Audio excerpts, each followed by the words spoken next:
Et c'est ainsi que l'on va conclure ce mois dédié à Louis de Funès avec la plus belle escroquerie de ma carrière en parlant d'un film où le maestro ne joue même pas. Papy fait de la résistance, conçu pour être un film avec Louis de Funès, ne sera pas réalisé comme tel, la grande faucheuse ayant déjà emporté l'idole des Français.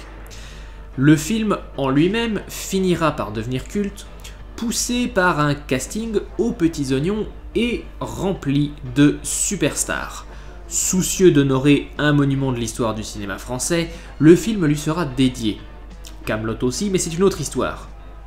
Le scénario tourne autour de la famille Bourdelle, la mère Helena jouée par Jacqueline Maillan, le papy Jean-Robert, Michel Galabru, le fils Guy Hubert, Martin Lamotte, la fille Bernadette, Dominique Lavanant, et son fiancé Michel Taupin, Christian Clavier, dans leur croisade contre les Allemands et le général Spons, alias Roland Giraud, et le capitaine de la Gestapo, Adolfo Ramirez, joué par Gérard Jugnot.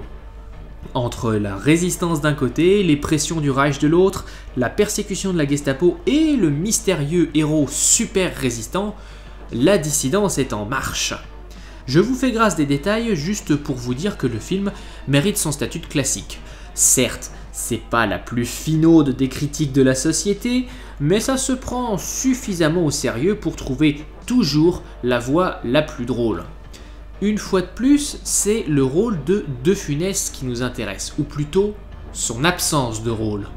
Jusqu'à il n'y a pas si longtemps, il était un fait bien connu que le grand Louis devait jouer le rôle de Papy et il fut remplacé en urgence par Michel Galabru. Cette thèse est relayée dans l'émission Un jour, un destin par Laurent Delahousse, en présence de Michel Galabru qui ne dément pas. Pourtant, depuis peu, à savoir depuis que je prépare cette vidéo, la nouvelle doxa semble être que De Funès aurait été promis au rôle de Van Apfelstrudel, le demi-frère d'Hitler, un rôle finalement tenu par Jacques Villeray. La source provient d'un reportage dédié à la bande du Splendide. Alors, on est là pour analyser cette source. Je vais peut-être aller à contre-courant, mais je n'y crois pas trop.